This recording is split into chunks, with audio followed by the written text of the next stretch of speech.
सितंबर दूफानुमार का दिन एक ऐसा दिन था जिसने पूरी दुनिया को हिलाकर रख दिया।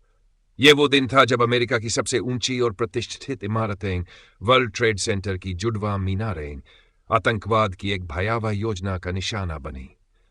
इस हमले के पीछे जिस नाम ने सबसे अधिक सुर्खियां बटोरी, वह था उसामा बिन लादेन।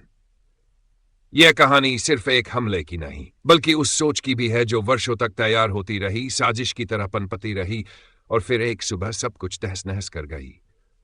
शुरुआत एक विचार का जन्म। साल था 1989। अफगान युद्ध समाप्त हो चुका था। सोवियत संघ की सेना पीछे हट चुकी थी और मुजाहिदीन विजयी घोषित हुए थे। इन्हीं मुजाहिदीन में से एक था उसामा बिन लादेन, एक सऊदी अरब का अमीर युवक जिसने अफगानिस्तान की लड़ाई में अपना धन, समय और विचार झोंक दिए थे। युद्ध खत्म हुआ, लेकिन लादेन के भीतर अब भी लड़ाई शेष थी। उसे लगता था कि इस्लामिक जगत का सबसे बड़ा दुश्मन अब अमेरिका बन चुका है।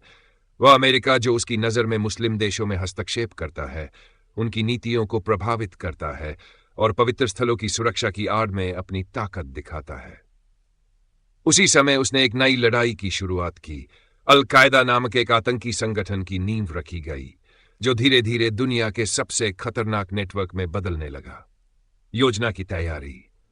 योजना युद्ध के दशक में अल-कायदा ने कई छोटे बड़े हमले किए, लेकिन 1996 में जब लादेन ने अफगानिस्तान में तालिबान की शरण ली, तब उसने एक बहुत बड़ी योजना की शुरुआत की। ऐसी योजना जो दुनिया को झकझोर दे।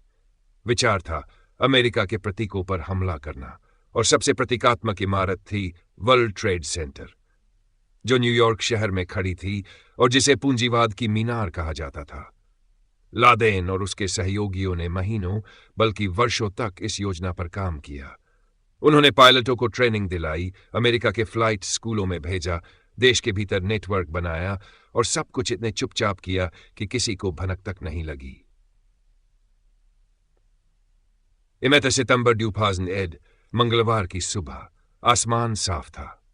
न्यूयॉर्क शहर धीरे धीरे जाग रहा था। लोग ऑफिस जा रहे थे, सड़कें सामान्य थी और वर्ल्ड ट्रेड सेंटर की मीनारें अपनी सामान्य ऊंचाई में मुस्कुरा रही थी। सुबह 4 बजे अमेरिकन एयरलाइंस फ्लाइट 11, जो बोस्टन से लॉस एंजेलिस जा रही थी, अचानक दिशा बदलकर नॉर्थ टॉवर से टकरा गई। लोग समझ ही नहीं पाए कि हुआ क्या है। टीवी चैनलों पर ब्रेकिंग न्यूज आने लगी। सबको लगा कोई दुर्घटना है, लेकिन सिर्फ फजत मिनट बाद सुबह 9 बजे यूनाइटेड एयरलाइंस फ्लाइट 75 ने साउथ टॉवर को टक्कर मारी। अब यह स्पष्ट हो गया, यह कोई दुर्घटना नहीं, बल्कि एक योजनाबद्ध आतंकी हमला था। लोग चीख रहे थे, धुएं के गुबार उठ रहे थे, पुलिस और फायर ब्रिगेड हरकत में आ चुके थे, लेकिन तब तक बहुत देर हो चुकी थी। तीसरा और चौथा हमला। न्यूयॉर्क में अफरा तफरी मची ही थी कि खबर आई पेंटागन यानी अमेरिका का रक्षा मंत्रालय भी एक तीसरे विमान की चपेट में आ चुका है। फ्लाइट 77 ने वाशिंगटन डीसी में पेंटागन की इमारत को टक्कर मार दी थी। चौथा विमान, यूनाइटेड एयरलाइंस फ्लाइट 93, शायद व्हाइट हाउस या कैपिटल हिल को निशाना बनाना चाहता था, लेकिन उसमें बैठे यात्रियों ने साहस दिखाया और विमान को जमीन पर गिरा दिया। सब मारे गए, लेकिन एक बड़ा हमला टल गया, टावरों का ढहना। सबसे भयावह क्षण आया जब साउथ टॉवर अचानक धूल और मलबे में बदल गया। कुछ ही देर में ZG 8 बजे नॉर्थ टॉवर भी गिर पड़ा। इन दो मीनारों के साथ ही हजारों सपने, जाने और कहानियां हमेशा के लिए दफन हो गई। करीब 600 लोग मारे गए, जिनमें कई देशों के नागरिक थे। अमेरिका ने इसे युद्ध की घोषणा माना। से अमेरिका की प्रतिक्रिया। हमले के बाद अमेरिका ने त्वरित कार्रवाई की। राष्ट्रपति जॉर्ज बुश ने इसे अमेरिका पर युद्ध बताया और आतंकवाद के खिलाफ वैश्विक युद्ध का ऐलान किया। अल-कायदा को पनाह देने के कारण अफगानिस्तान पर हमला हुआ। तालिबान सरकार गिराई गई और लादेन की खोज शुरू हो गई, वह खोज जो 10 साल तक चली। लादेन का अंत।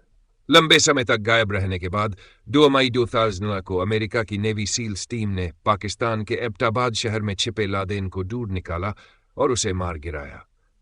लादेन मर चुका था, लेकिन उसके द्वारा बोए गए नफरत और आतंक के बीज दुनिया